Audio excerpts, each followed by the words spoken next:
O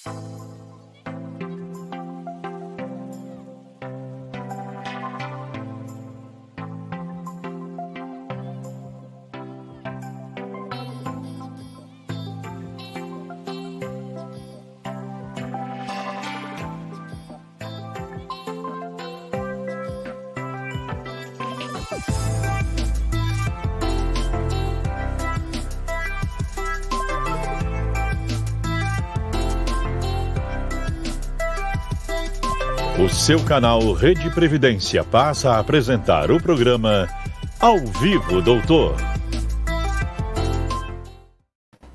Olá, senhoras e senhores telespectadores, sejam bem-vindos ao seu canal Rede Previdência. Se você ainda não é inscrito, peço que inscreva-se, ative o sininho, compartilhe e curta mais de 1.700 vídeos sobre previdência sob a sua disposição.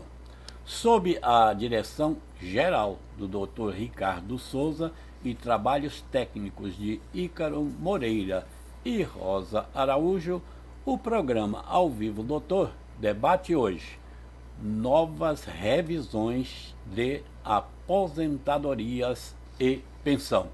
E nós contamos com as honrosas participações de dois grandes nomes do direito previdenciário brasileiro, que é o Dr. Rodrigo Sodero e o Dr. Almir Reis.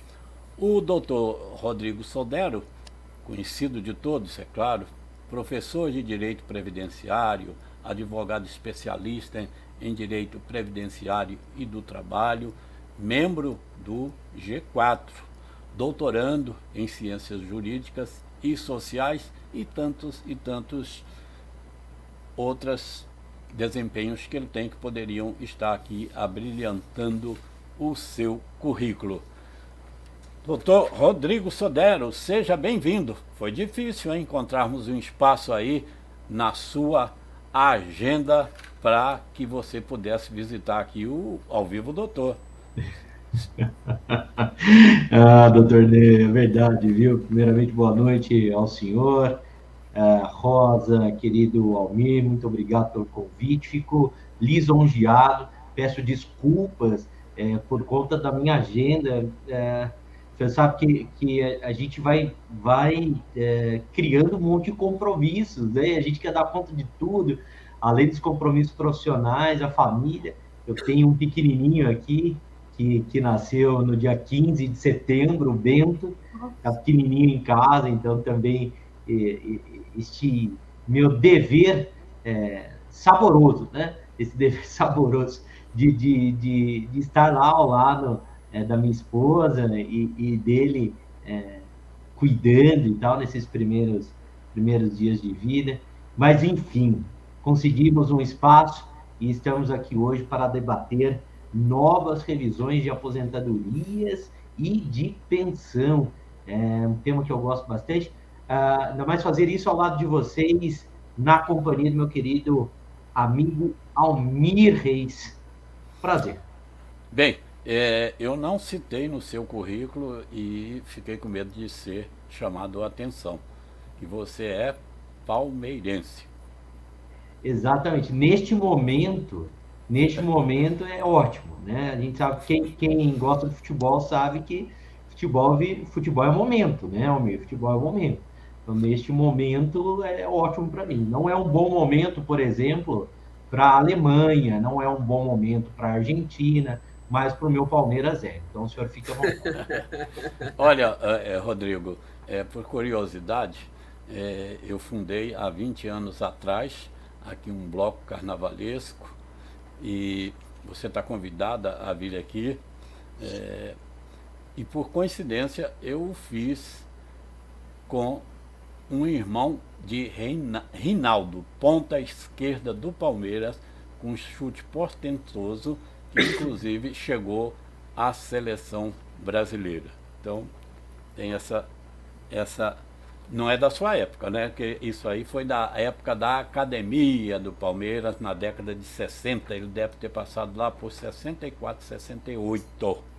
Mas legal.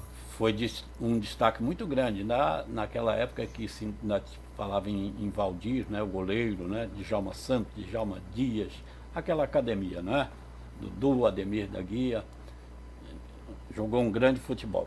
Bom, vamos falar com o doutor Almir Reis. Doutor Almir Reis tem uma curiosidade. Eu fui catar o doutor Almir Reis, sabe onde? Lá no Catar. Está lá ele firme e forte para ajudar a defender as cores da nossa canarinha. O doutor Almir Reis é professor de Direito Previdenciário, é também advogado especialista e mestrando em Direito Previdenciário. Fundador e primeiro presidente da APREV de Pernambuco. Palestrante nacional e internacional. Por sinal, ele me deu a honra de estar ao lado dele, fazendo uma palestra, acho que em 2016, lá na nossa Organização Internacional do Trabalho. Naquela época, naquela oportunidade, nós falamos sobre a reforma da Previdência que estava sendo debatida. Doutor Almir Reis, seja bem-vindo. Doutor Ney, muito boa noite. Doutora Rosa, muito boa noite também. Meu querido amigo Rodrigo Sodero. Não vou nem falar do apelido dele aqui. Ele, na verdade, ele não é só craque, na verdade, no previdenciário, não. Ele é professor, advogado e também é galã. Mas é o seguinte, tem um cantor que é muito parecido com ele aqui, mas eu não vou aqui trazer, vou deixar para o final essa parte. Mas para mim é uma grande honra, meus 3 amigos, estar aqui com vocês, diretamente de Doha. Quando assumi o compromisso e vi que a agenda realmente não ia conciliar, eu disse, doutor Ney, fique tranquilo, que a gente vai dar um jeito. Minha internet não estava bacana no hotel que eu estava, fizemos aqui uma acomodação, estou no hotel vizinho aqui de um colega, mas a internet está redonda, eu acho que vai ser uma oportunidade muito bacana. E o tema está bem ebulição hoje, né, Rodrigo? A gente teve um julgamento que deveria acontecer hoje pela tarde, eu vi que você acompanhou detidamente, minuto a minuto, foi praticamente um comentarista do que estava para acontecer, quem ia entrar em campo, de quem eram ali os jogadores, os árbitros, mas infelizmente você vai contar um pouco mais para a gente do que não aconteceu, se vai acontecer amanhã, se fica para a semana que vem, para o outro mês. E vamos também aqui debater um tema que eu sou literalmente apaixonado. Eu amo matemática, eu amo física, amo química, e trabalhar com direito previdenciário foi uma oportunidade de trazer essa adoração pela parte de ciências exatas, e também conciliar com a parte previdenciária, que eu sou também um apaixonado, um entusiasta de longa data. Então, para mim é um prazer estar aqui com vocês, espero poder colaborar aqui durante o segmento da live e me coloco aqui à disposição para que a gente comece esse debate de imediato. Certamente, nós faremos um grande programa ao vivo, doutor, hoje, com essas 2 grandes referências do direito previdenciário nacional. Só lembrando aqui rapidamente, nós temos tantas revisões, não é, que podem ser efetuadas, revisões das contribuições concomitantes, tempo especial, tempo rural, aluno-aprendiz, tempo de servidor público, vínculo empregatício, aposentadoria por invalidez e também auxílio acompanhante, inclusive anterior e pós-reforma, né? Pensão por morte, quanto ao cálculo, quanto a ser acidentária ou não, quanto a pessoas com deficiência, inválidos, enfim, é uma enormidade. Mas o doutor Rodrigo hoje, ele teve uma tarefa hercúlea, né, no acompanhamento lá do possível julgamento que haveria sobre a revisão da vida toda. Fale-nos um pouco sobre o dia de hoje e a revisão da vida toda, doutor Rodrigo.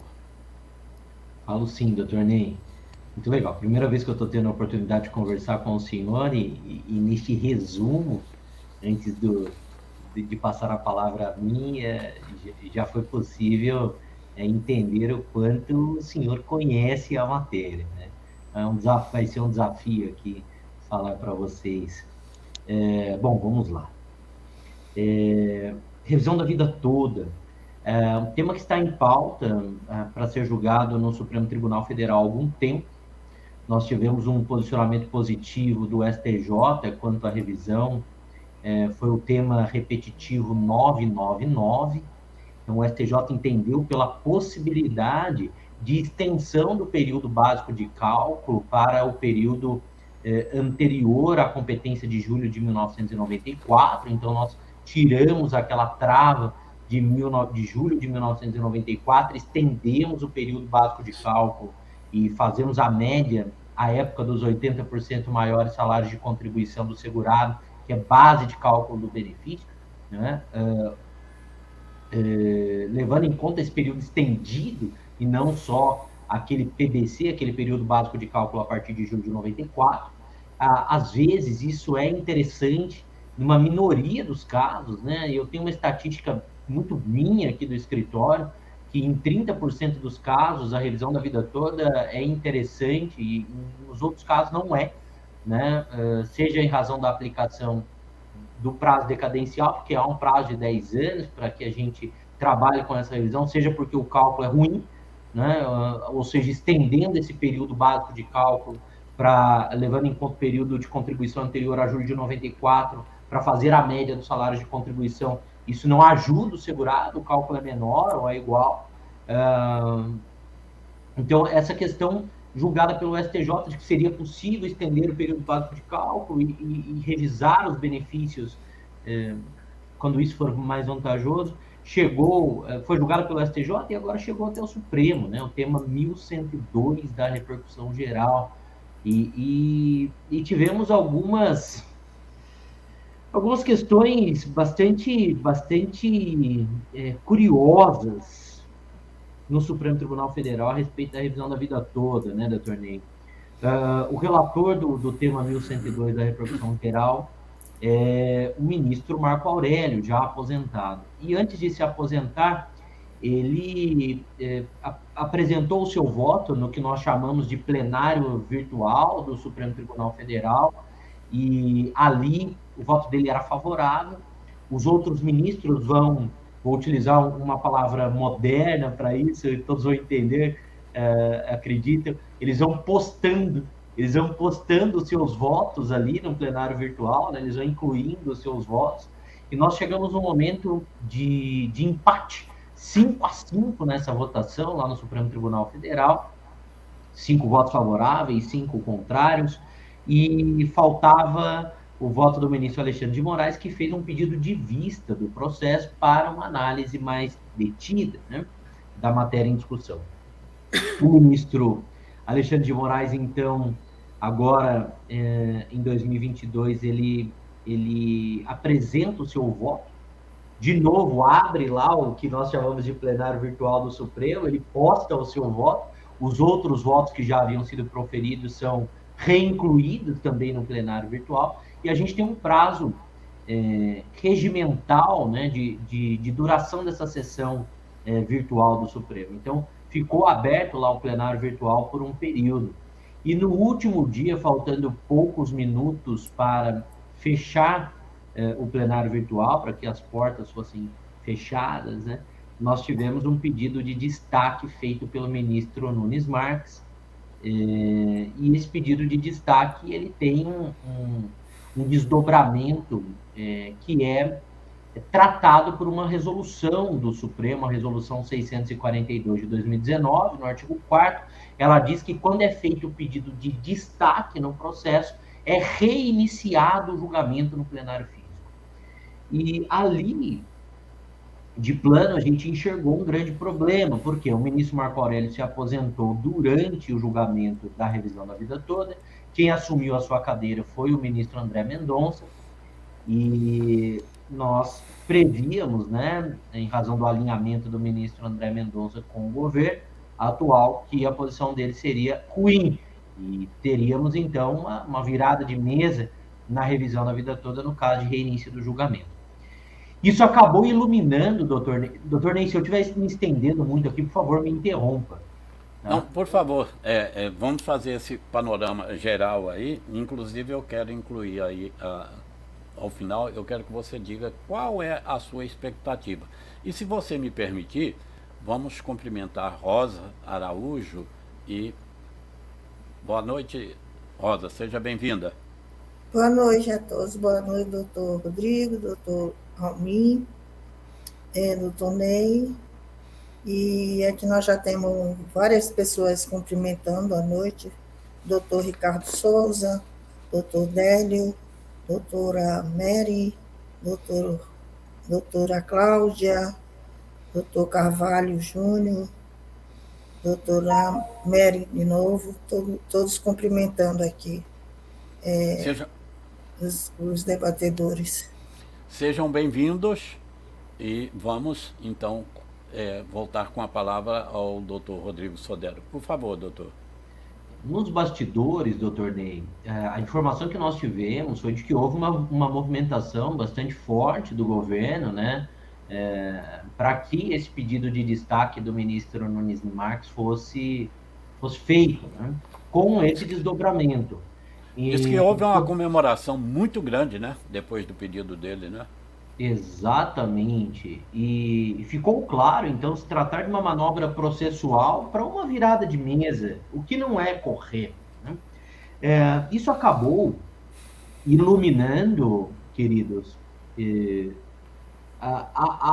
essa possibilidade que existe no regramento interno, na resolução 642 de 2019 do Supremo, de um pedido de destaque alterar o resultado de um julgamento após, inclusive, como aconteceu no caso da revisão da vida toda, todos os votos terem sido publicizados, né, de conhecimento de todos. E houve, a partir deste momento, um debate, uma repercussão e um debate a nível nacional a respeito dessas consequências do pedido de destaque. Será que deve ser assim mesmo?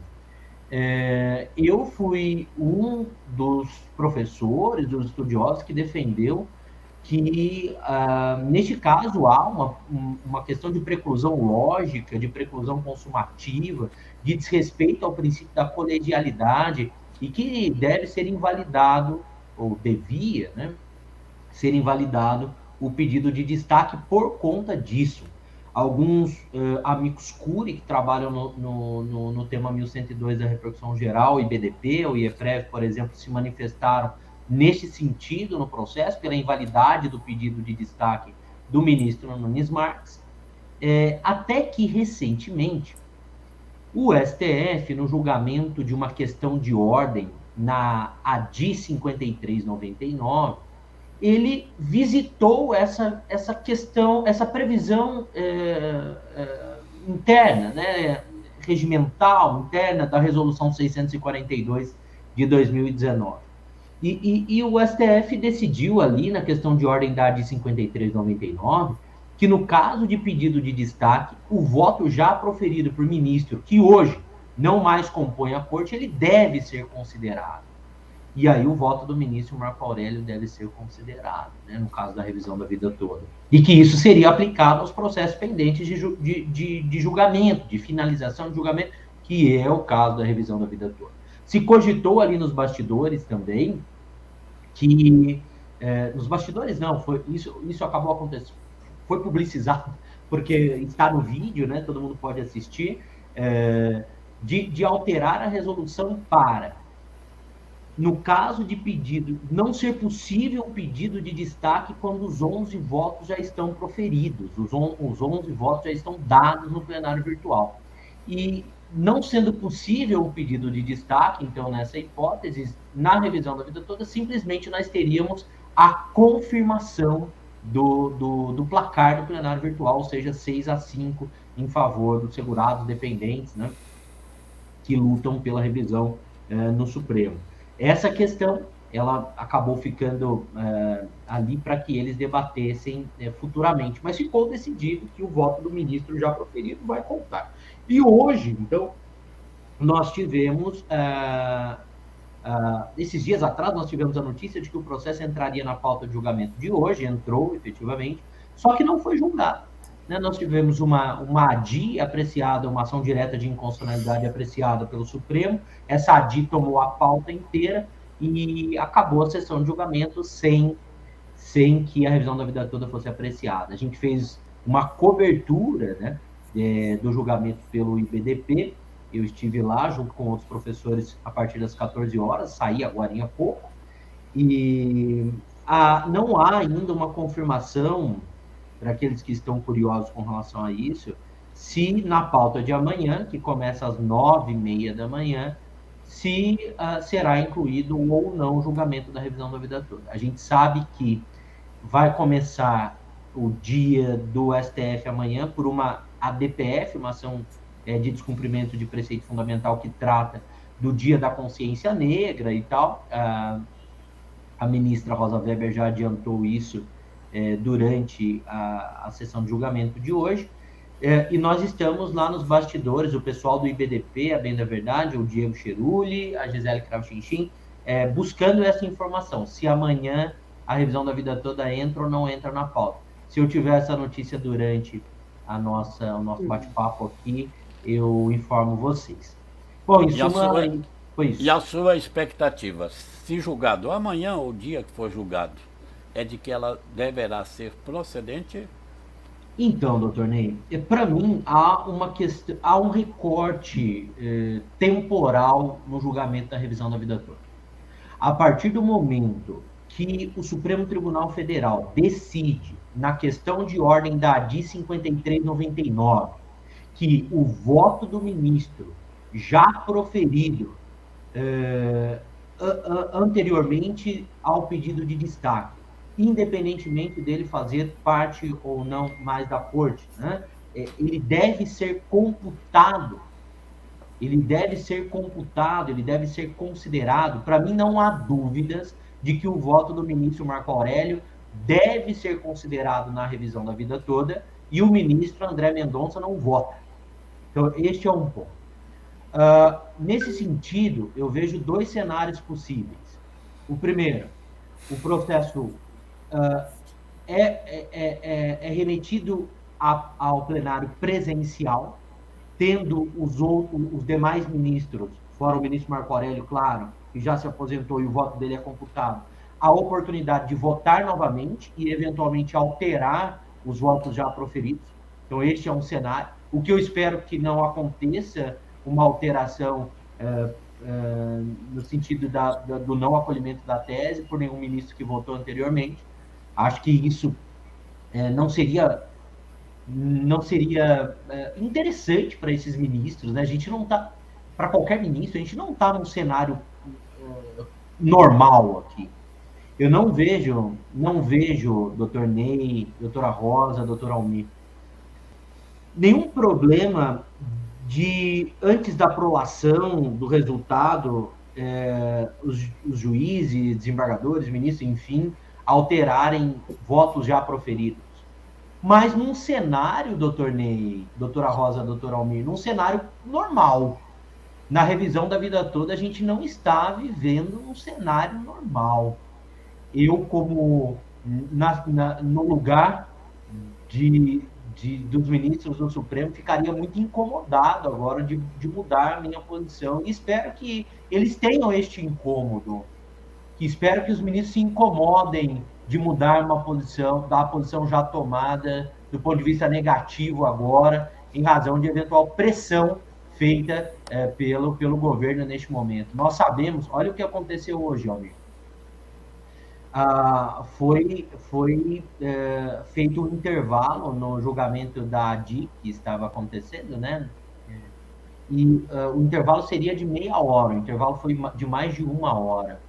E foi noticiado pelo Valor Econômico que o governo fez uma pressão interna ali nos gabinetes dos ministros para que a revisão da vida toda tivesse um julgamento negativo, né, e tudo mais.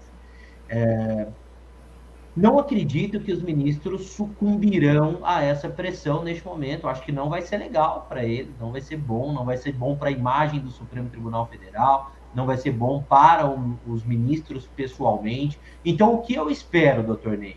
Que se a gente tiver um retorno do julgamento no plenário presencial, que simplesmente nós tenhamos o cômputo do voto do ministro Marco Aurélio e a confirmação daqueles votos já proferidos com o julgamento positivo da revisão da vida toda, procedente da revisão da vida toda.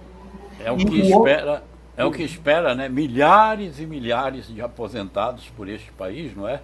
Sim. E poderão, em alguns casos, né, ter um acréscimo substancial, né? Tem a aposentadoria aí que triplica, né, de valor, né? Tonei, uma informação importante, mesmo estando distante, só corroborando o que o Rodrigo trouxe para a gente, é que eles estão muito focados, Rodrigo, no voto da Carmen Lúcia. Eles fizeram um trabalho diferencial no tocante a Carmen para tentar convencê-la, não sob o foco mais jurídico, mas, na verdade, usando aquele velho argumento econômico, e as contas nunca batem.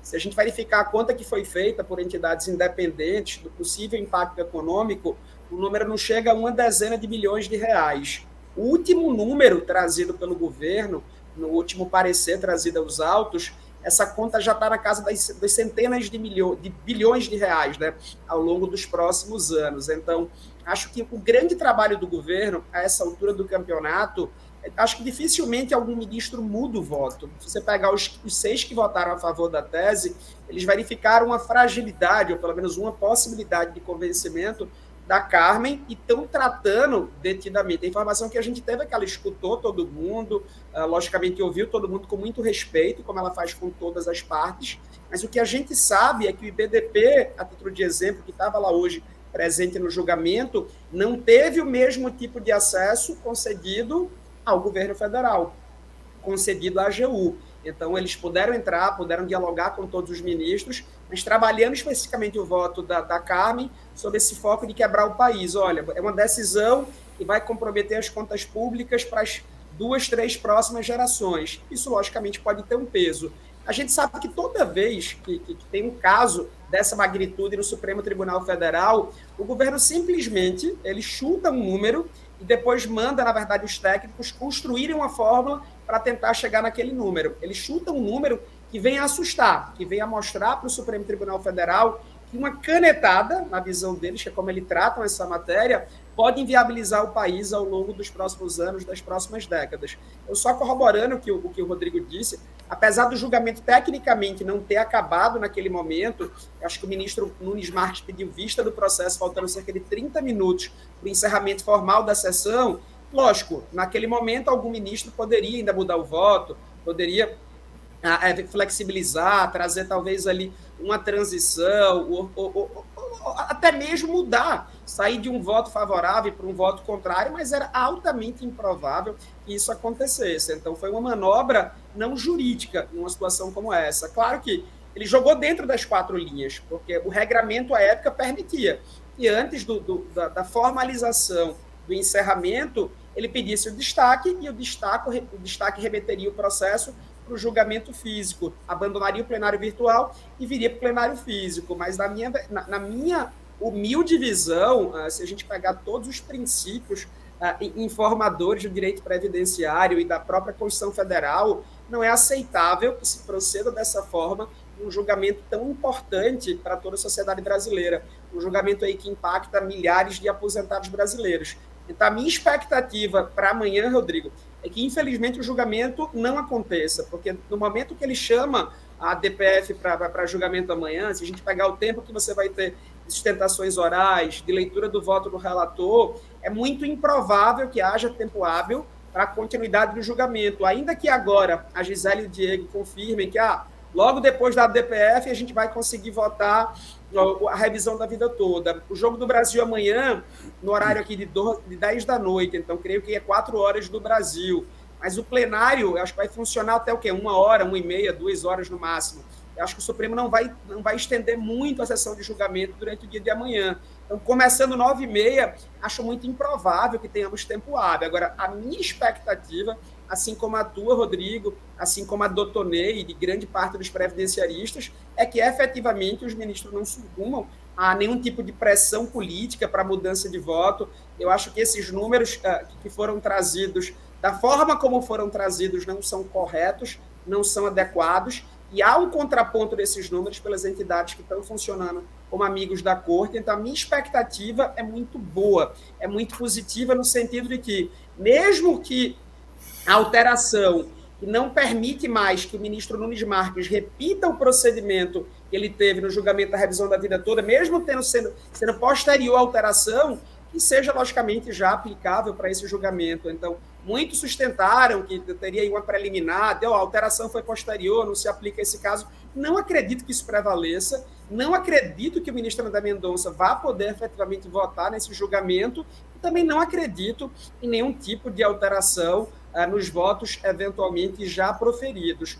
O que saiu também, eu acho que eu li a matéria do Valor também, é que eles estão tentando ali deixar a tese mais estreita, né? Não deixar tão solta para não abarcar todo e qualquer benefício previdenciário, para restringir os programáveis, não abarcar talvez ali os não programados. Então, eles estão achando que a tese como está solta também. Então, teve isso também de discussão nos bastidores, mas a minha expectativa, doutor Ney, doutora Rosa, doutor Rodrigo, continua sendo muito positiva. Eu não acreditava no voto do ministro Alexandre de Moraes, quando ele desempata e forma aquele 6-5, eu acho que a advocacia previdenciária entrou numa verdadeira ebulição. É uma temática que vai deixar aí o mercado para a advocacia previdenciária durante anos e anos, com possibilidade de grandes ganhos, doutor Ney, como o senhor bem reforçou aqui. Então, é a gente estar vigilante.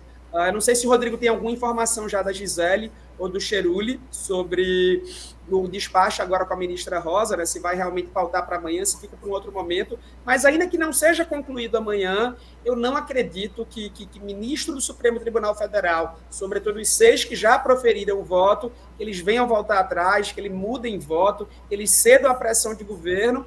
E o interessante é que hoje estava sendo julgado no Supremo uma questão que não tem relação, logicamente, com a revisão da vida toda, mas a gente pode até fazer um paralelo, né? É se o Ministério Público ele podia ficar na mesma posição exatamente justamente do presidente da corte, se não haveria, na verdade, uma quebra da paridade de armas, e você ter acesso, no momento do julgamento, justamente no intervalo, para trazer ali considerações complementares de última hora e não conceder o contraditório para a parte adversa, como foi o caso de hoje, eu acho que quebra justamente essa paridade de armas que é tão almejada, que é tão sonhada por todos os operadores do direito. Mas, mesmo com todos esses poréns, eu continuo aqui à distância, acompanhando detidamente, mas muito confiante, Rodrigo, muito confiante, doutor Ney, muito confiante, doutora Rosa, que essa vitória vai sair do papel, se não amanhã, ao longo dos próximos dias, no máximo aí meses, para que a gente tenha a confirmação de que esse tipo de situação, esse tipo de manobra não pode ganhar eco, não pode ganhar voz, justamente no âmbito do Supremo Tribunal Federal. E o que foi feito pelo ministro Nunes Marques, que, não obstante esteja dentro das 4 linhas, naquele momento, mas eu não acredito que o Supremo tenha editado uma norma interna para julgamento, pensando na possibilidade de acontecer uma manobra da forma como foi feito ali, faltando 20 e poucos minutos para encerramento do julgamento. Então, eu estou muito confiante que vai passar realmente a revisão da vida toda, não acredito em alteração de voto. Agora, é realmente continuar vigilante durante todos os minutos, durante todas as horas, até a concretização. Ainda tem outra, depois do julgamento, muito provavelmente, se a tese ficar muito aberta, vamos ter prováveis embargos de declaração, ou de uma parte ou de outra, para delimitar melhor como é que ficou isso, aquilo, mas repito que realmente eu estou muito confiante no resultado exitoso desse julgamento, que tem tudo para acabar, se não amanhã, com brevidade, no mínimo. Realmente é de se esperar, não é que amanhã possa não acontecer a finalização deste julgamento. Bom, outro ponto aí bem destacado pelo Dr. Almir Reis é que realmente, né, o governo sempre tem jogado com números, e isso vem lá desde da tentativa de reforma, né, e finalização da reforma da Previdência, em que o governo simplesmente jogou números aleatórios, não fez nenhum estudo científico, não fez as devidas projeções, não fez os estudos atuariais que são essenciais em qualquer reforma da Previdência. Mas, eu posso lhe confidenciar só uma coisa sobre isso? Eu estou muito próximo atualmente, eu não vou citar nome, logicamente, de uma das pessoas que estava na linha de frente da reforma da Previdência. Ele me confidenciou o seguinte: ele, Almir, o que aconteceu na prática? Existia um número, entendeu? O ministro Guedes, na época, queria, na verdade, economizar R$1 trilhão. E aí se colocou na cabeça que aquele número era o que ia economizar ao longo dos próximos anos, e o mercado ficou satisfeito, o mercado em ebulição, aquela coisa toda. E depois que o número encontrado de R$1 trilhão de pretensa economia foi trazido para o grande público, surgiram os questionamentos. Sim, mas como é que se fez essa conta aqui de R$1 trilhão? Então, depois que surgiu o número, é que se foi trabalhar para verificar como é que ia conseguir explicar ou chegar àquele número que tinha sido apresentado originariamente como pretensa economia para os cofres públicos. Então, não é brincadeira quando a gente fala aqui que muitas vezes o número é chutado, eu te falo com propriedade.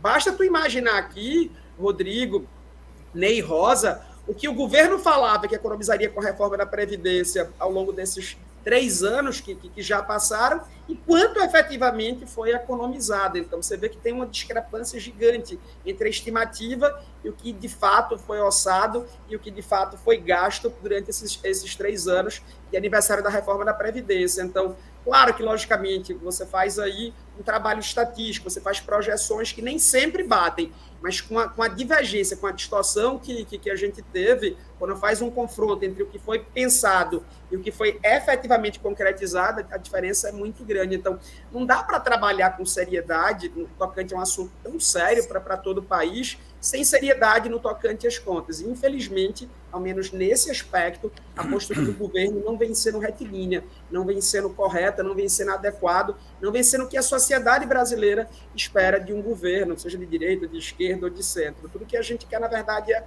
transparência. E, ao menos nos casos de contas apresentadas ao Supremo Tribunal Federal para tentar virar jogo, virar voto ou convencer, o governo realmente não vem, pelo menos na visão majoritária dos previdenciaristas, andando bem.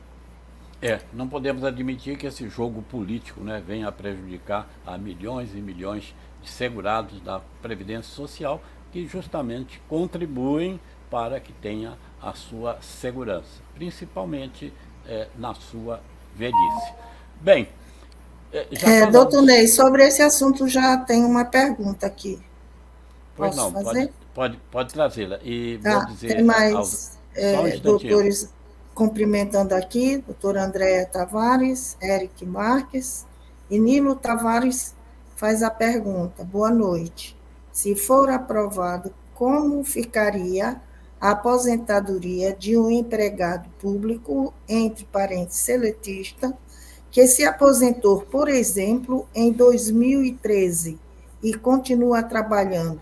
Se pedir a revisão, entra na nova regra?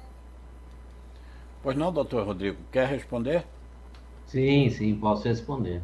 Não entra em nova regra, eu imagino que ele esteja se referindo às novas regras pós-reforma, né? Não.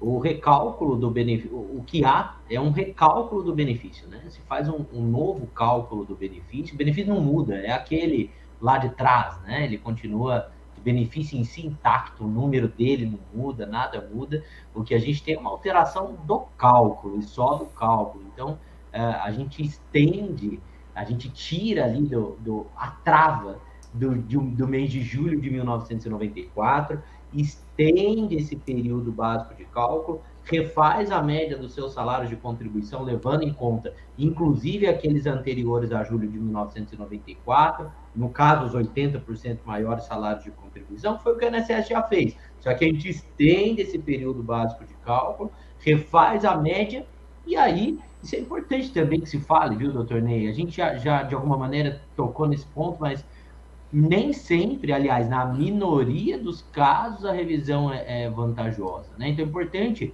que o nosso amigo servidor que fez a pergunta, né, empregado público, como ele disse, que ele procure um advogado especialista em direito previdenciário para que faça o cálculo, para que ele saiba se a revisão da vida toda é ou não é vantajosa para ele. Aliás, é bom que ele saiba que na maioria dos casos não é, né? Não é. Então, não muda, ele não entra nas novas regras, ele precisa fazer cálculo para ver se é interessante ou não para ele.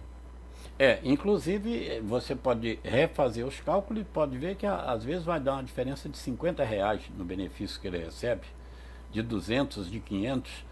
Há também saltos, que às vezes a pessoa está recebendo salário mínimo e ela vai saltar para R$5.000, R$6.000. Mas cada caso é um caso. E sem parar, sem fazer as regras, sem fazer sem fazer os cálculos, sem fazer as projeções, nada é feito. Não se pode... Uma coisa eu garanto, que as contas do governo, doutor Ney, com relação à quantidade de benefícios que seriam público-alvo dessa revisão, não bate com a realidade. É exorbitante. Exorbitante. Primeiro é o seguinte, temos 35 milhões de benefícios ativos no Brasil, isso, inclusive somando os assistenciais.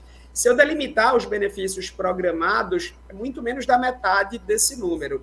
Cerca de 65% dos benefícios pagos pela Previdência correspondem a um valor mínimo. Claro que eu vou ter situações em que está recebendo o mínimo e que pode ter uma esticada grande, mas assim, é uma quantidade ainda menor do que aquela que o Rodrigo falou. Então, a nossa média, Rodrigo, aqui no escritório, é que a cada 4 clientes, apenas um preenche os requisitos ou vai ter alguma vantagem financeira. Isso tratando, sobretudo, dos benefícios programados. Então, essa conta do governo está superestimadíssima, mas é importante para o trabalho de convencimento deles, porque, em tese, é uma conta oficial. Quando a gente traz uma conta, por mais que tenha um estudo aprofundado de uma entidade séria, sempre tem o peso da fazenda pública, sempre tem aquela presunção que a gente sabe que, apesar de não ser absoluta, mas tem um peso muito maior quando é apresentado pela fazenda pública. Mas, paciência, vamos fazer o nosso, vamos trabalhar com as nossas armas também, fazer o nosso melhor. Não sei se o Rodrigo tem alguma informação aí, porque meu telefone está com a luzinha aqui acesa, para poder ajudar na claridade, mas se tiver alguma informação, Rodrigo, antes do final da live, traz para a gente também. Ele já pontuou desde o início que qualquer novidade ele vai passar para a gente. Vamos seguir então, doutor. E essa sua informação de que 25% tenha direito realmente a essa revisão, ela está muito alta ainda. O que eu tenho visto é cerca aí de 10% a 15%, chegando em alguns casos a 20% das pessoas, não é, que procuram para fazer essa revisão e realmente tenham esse direito. Nós falamos, só um ponto, doutor Ney, nós falamos da nossa realidade, né? Então a minha estimativa aqui é de 30% do meu escritório, 30% dos casos, do Almir 25%, o senhor fala em 10%, em 7%, e veja, isso é plenamente factível. Isso é plenamente factível, né? Então, o Almir, ele toca num ponto muito interessante desse número inflado que é apresentado pelo governo. Eu estava dando uma olhadinha, Almir, porque a tarde inteira ficamos focados nisso, olhando de novo os números apresentados pelo governo, e são 2 pareceres na revisão da vida toda, e eles não consideram a decadência. Rodrigo, se me permite um parêntese aí, é porque o governo, inclusive, ele joga com números de pessoas que já não têm mais direito a essa... Exato. Eles desconsideram, inclusive, a decadência, como eu disse, né? Então, benefícios já atingidos pelo prazo decadencial. Bom, minhas expectativas são boas, Almir. Como você pensa? O outro cenário que eu penso, doutor Ney, para fechar esse assunto, acredito, uma questão que foi debatida ali na AD 5399 foi no sentido de que 11 votos proferidos impossibilitariam o destaque e que pode ser alterada a resolução 642 de 2019 do STF para que isso seja previsto. E se for alterada e aplicada esta alteração na revisão da vida toda, nós simplesmente teríamos a confirmação do placar do plenário virtual sem o retorno do julgamento no plenário presencial, possibilitando mudança de votos e tudo mais, que é uma possibilidade também que a gente não deve ignorar. Vamos acompanhar, atentos, vigilantes, mas também, né, Almir, acreditando no direito. Sim. Acreditando no direito. E fazendo toda a pressão possível e cabível, não é verdade? Mas, paridade de armas. Doutor Rodrigo Sodero, vamos ver se a gente explora, porque já avançamos bastante no horário, não é? Mas vamos ver se a gente explora pelo menos um pouquinho o que não tem sido tão debatido, que é as revisões possíveis de benefícios concedidos pós-reforma da Previdência. Quer começar pelo qual? Aposentadoria por invalidez, pensão, fica à vontade, fica à vontade. Legal.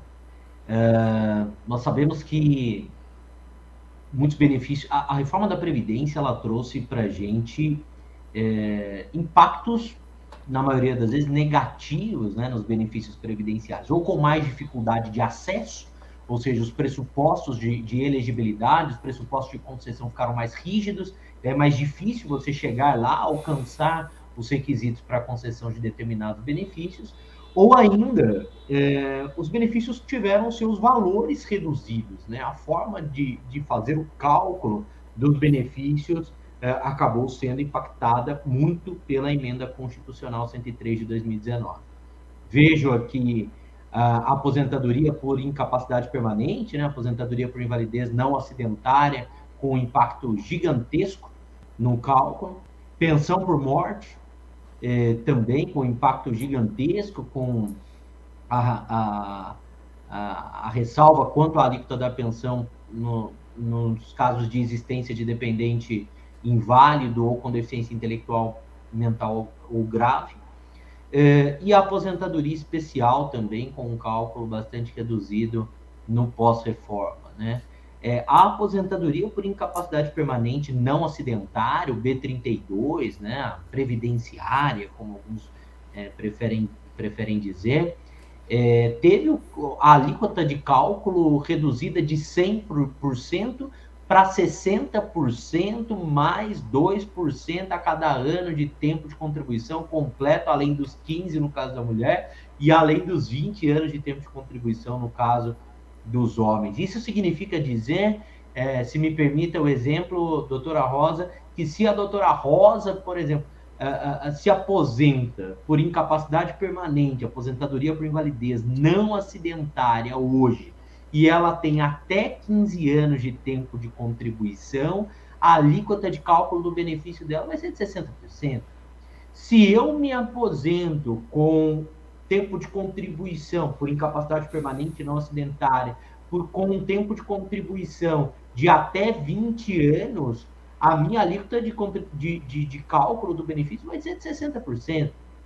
Se a doutora Rosa tem lá 16 anos de tempo de contribuição, 62%, 17, 64%, ou seja, acréscimos de 2% a cada ano que ultrapassa os 15 de contribuição no caso da mulher. Se eu me aposento com 21 anos de tempo de contribuição por incapacidade permanente não acidentária, a alíquota de 62%, com 22, 64% e assim sucessivamente.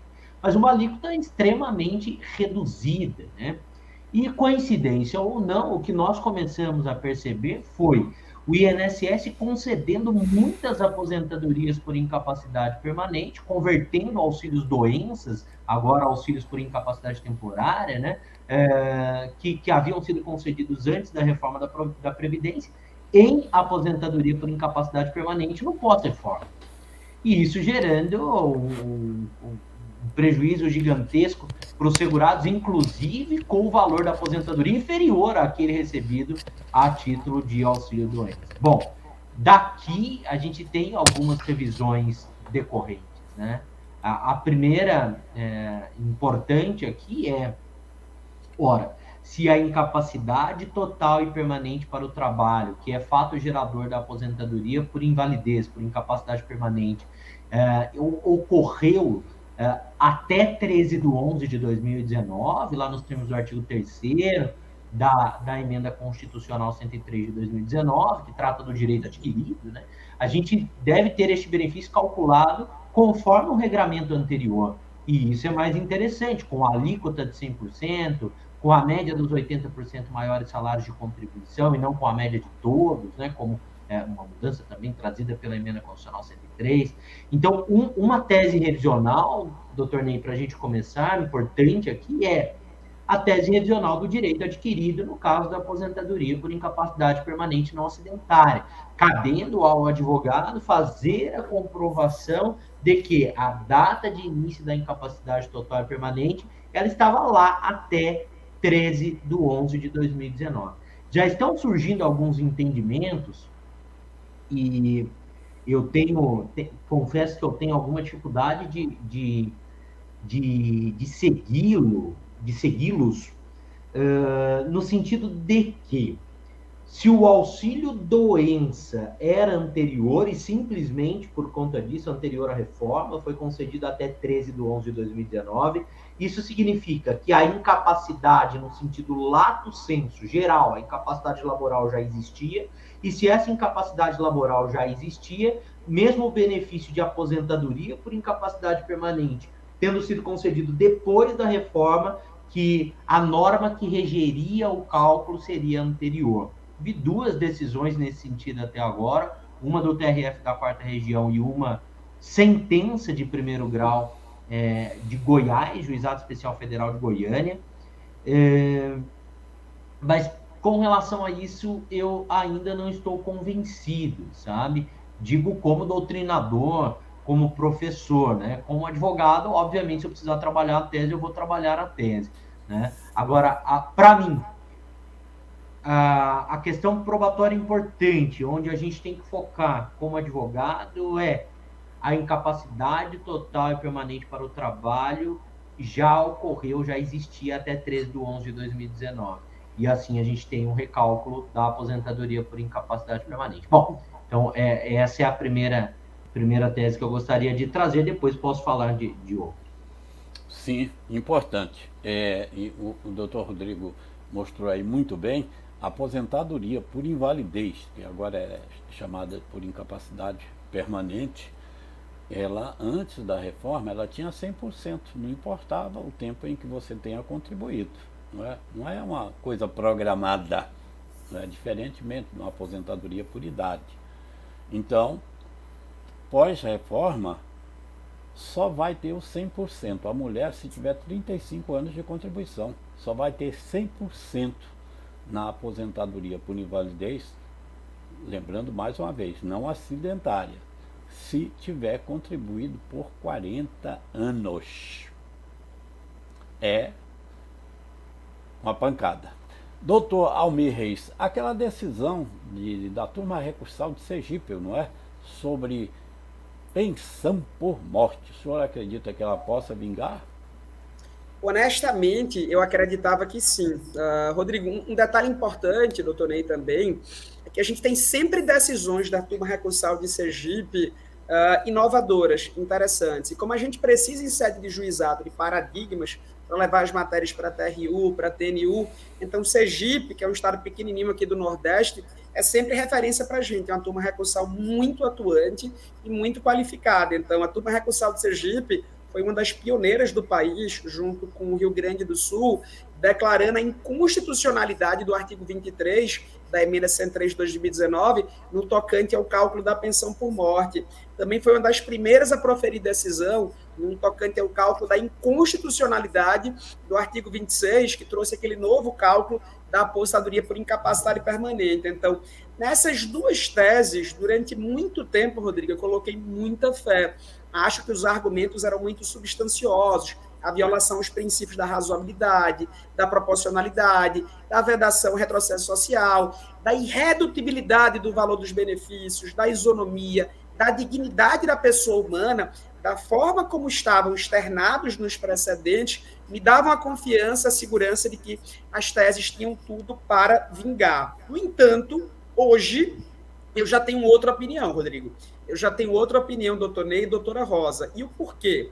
Porque o Supremo começou a julgar as ações diretas de inconstitucionalidade via controle concentrado. Então, o Supremo já começou a apreciar essas matérias que estão muitas vezes ainda na primeira instância, nos juizados, ou no procedimento comum, ou ainda nos TRFs, o Supremo já começou a enfrentar essas matérias. E os votos até então proferidos não são animadores no sentido de que essas teses efetivamente vão vingar. Eu não concordo, logicamente, com os fundamentos do voto do relator e dos votos que acompanharam inicialmente esse relator, e, logicamente, esse julgamento ainda vai recomeçar no plenário físico, porque houve um pedido de destaque. Então, tendo pedido de destaque, você vai para o plenário físico e o julgamento recomeça. Mas os votos já proferidos, ou os votos que a gente teve acesso a apreciar nessa matéria, acolhiam apenas parcialmente as ações diretas de inconstitucionalidade, e no tocante a esses 2 aspectos, a inconstitucionalidade da incapacidade permanente e também do novo cálculo da pensão por morte, precisamente os artigos 26 e 23, respectivamente, não estão abarcados pelo menos inicialmente, no que está sendo acolhido. Então, se antes eu tinha um ânimo grande no sentido do que essas teses poderiam vingar, hoje, na verdade, eu já caminho no sentido oposto. Um detalhe importante é que em previdência a gente está acostumado o tempo todo a falar de benefício mais vantajoso, benefício mais vantajoso, benefício mais vantajoso. Mas tem uma tese específica que a gente termina aplicando muito pouco no dia a dia, a gente reclama muito pouco disso, e o INSS faz também que não é com ele. Se a gente lembrar, a segurança para a tese do benefício mais vantajoso é oriundo de um processo, acho que é o RE, eu anotei aqui, é o 630.501, lá de 2013. A relatora foi a Ellen Grace, na época ainda. E lá ela assegurou, com todas as letras, que quando o segurado implementa os requisitos para eventual aposentadoria, que eu vou exemplificar. Vamos imaginar que eu preenchi aí 35 anos de contribuição em agosto de 2019, pré-reforma da Previdência. Mas continuei trabalhando e requeri o benefício agora, em 2022, agora, em outubro de 2022. Qual seria a obrigação da Previdência? O que é que ela faz hoje primeiro? Se eu estou requerendo hoje, ela vai verificar se eu tinha direito adquirido na reforma da Previdência, estabelecendo como marco 13 de novembro de 2019, e simula quanto seria a DIB naquele momento. E também simula quanto seria o valor da RMI na DIB, na data de início do benefício, do efetivo requerimento, coincidindo com a data de entrada do requerimento. Então, ela pega dois valores, um no direito adquirido no corte da reforma da Previdência e outro no momento em que efetivamente ele faz a solicitação. Mas, seguindo o precedente do Supremo Tribunal Federal, o que é que o INSS deveria fazer? Ele deveria fazer um cálculo para cada uma das competências abarcadas pelo período do direito adquirido para apurar qual seria a maior renda mensal inicial dentro desse período. Então, exemplificando, deveria o INSS calcular quanto seria a RMI em agosto de 2019, em setembro de 2019, em outubro de 2019, em novembro de 2019, em dezembro de 2019, em todos os meses de 20, em todos os meses de 21 e em todos os meses de 22 até o momento do requerimento do benefício.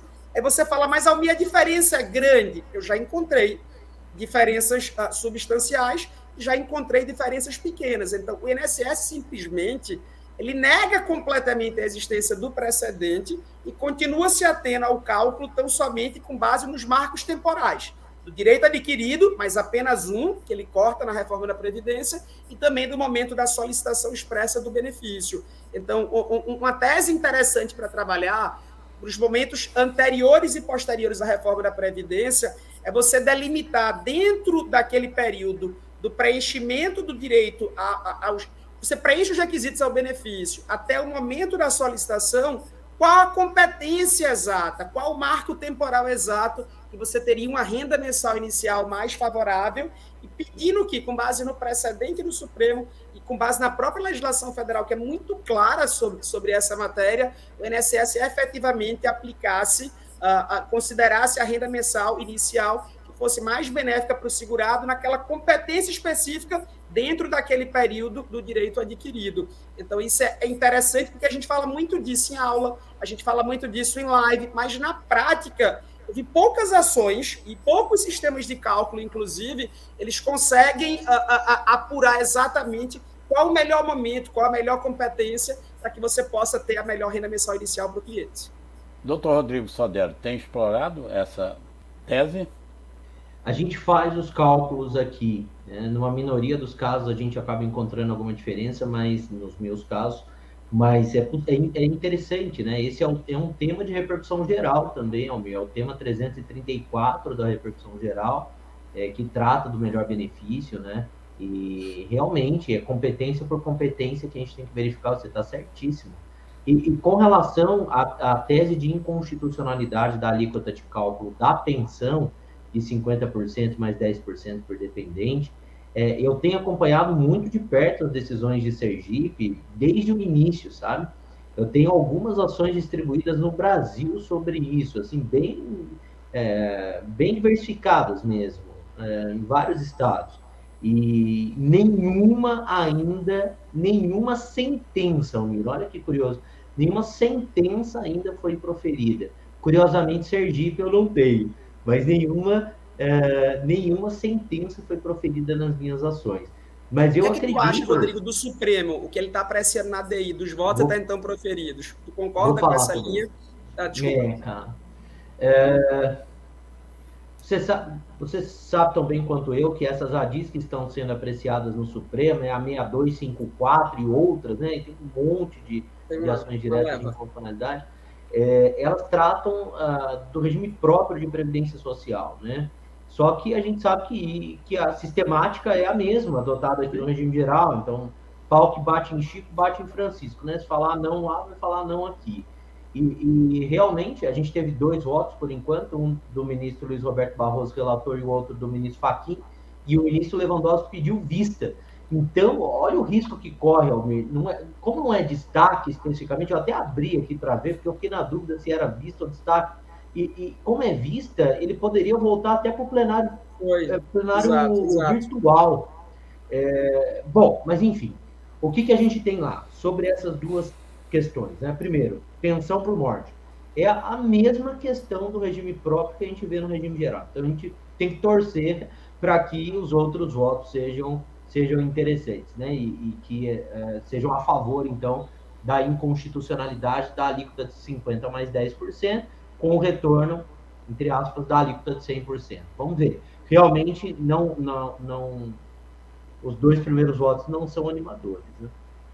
Com relação à aposentadoria por incapacidade permanente, sabe que a gente teve a felicidade da decisão mais interessante que a gente tem no Brasil hoje sobre essa matéria da aposentadoria por incapacidade permanente não acidentária, a alíquota de 60 mais 2 ser afastada, foi de uma aluna nossa dentro de um projeto que eu tenho, a área G4, junto com os professores que eu vi aqui na abertura, já participaram. Falei, meu Deus, só eu não participei aqui do Rede Previdência. Sorte que eu vim, né? Porque só fera aqui, o Rubim já participou, o Alexandre já participou, o Anderson, todos meus sócios, e eu não tinha vindo aí.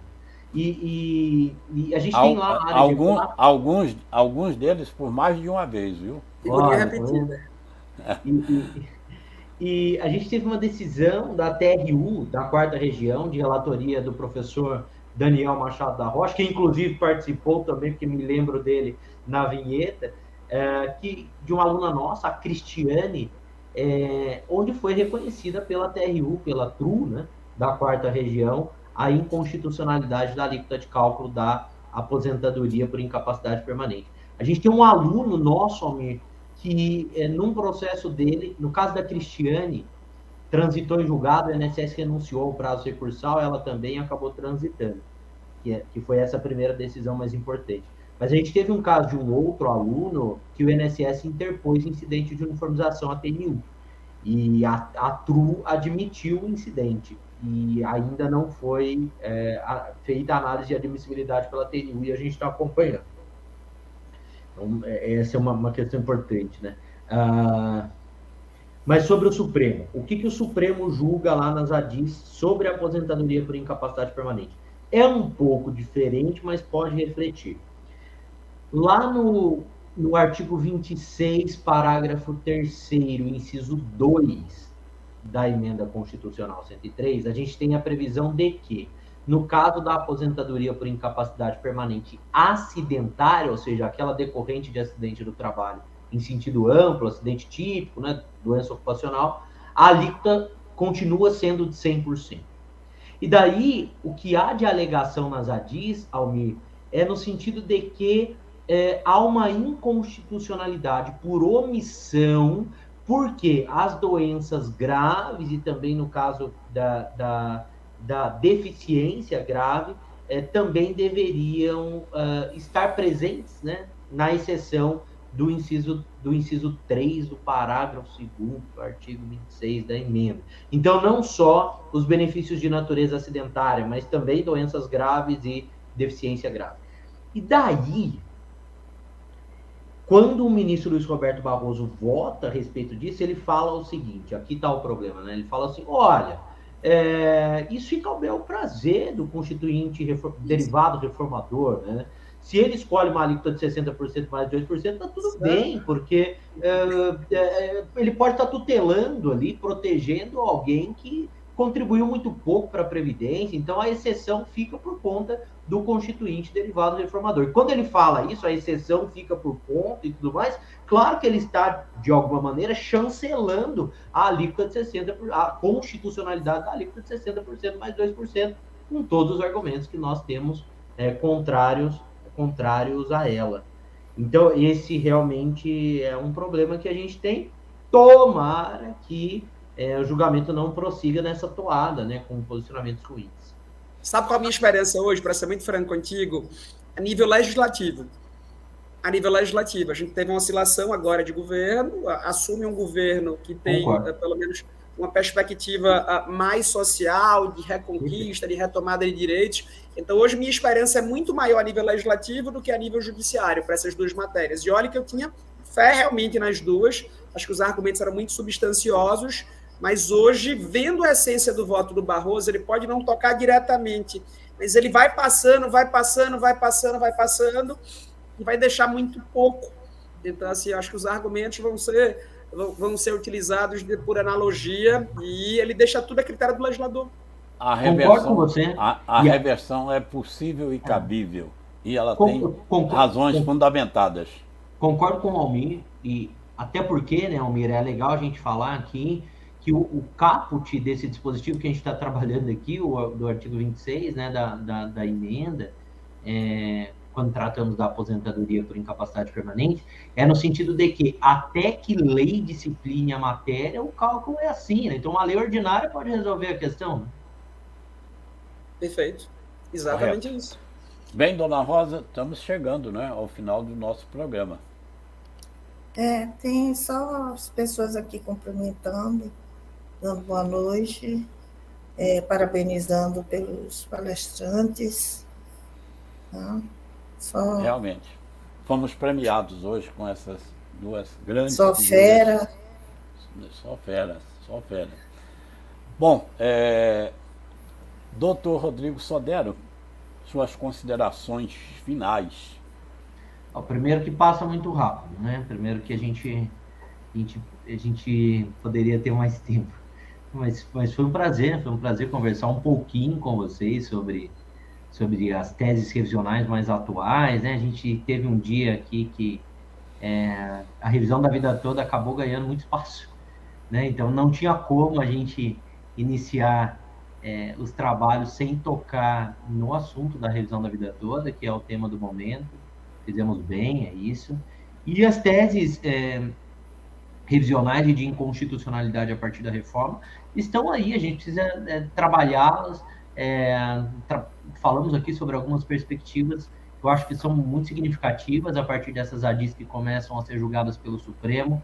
Por outro lado, penso que a advocacia e as perspectivas, pelo que vimos até agora, não são tão interessantes, né?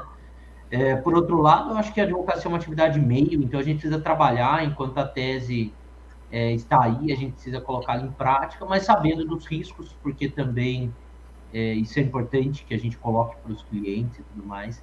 O direito adquirido acaba sendo, no caso da aposentadoria por incapacidade permanente, algo muito relevante. No caso da pensão por morte, é difícil a gente ter algum equívoco. Eu nunca vi na pensão por morte, porque se o óbito ocorreu até 13/11/2019, a gente aplica a sistemática anterior, óbito posterior, a partir de 14 de novembro de 2019, a legislação nova. Então, não vejo uma repercussão do direito adquirido aqui na pensão, mas no caso da aposentadoria, né? Então, acho que é uma tese legal para a gente trabalhar. O que eu tenho feito na prática aqui no escritório, e acho que a gente faz utilizando a melhor técnica do direito, né? Trabalhar subsidiariamente com pedidos subsidiários nesses casos, né? Ponto 1, né? Tópico 1, há direito adquirido à aposentadoria por incapacidade permanente até 13/11/2019.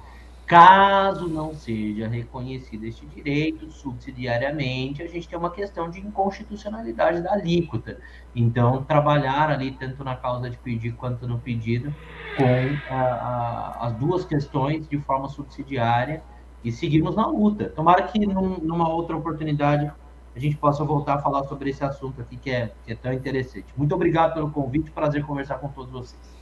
Certamente, doutor Rodrigo Sodero, já pode olhar, analisando aí um espaço na sua agenda para no ano que vem, não é? Nós retomarmos e podermos alargarmos, não é?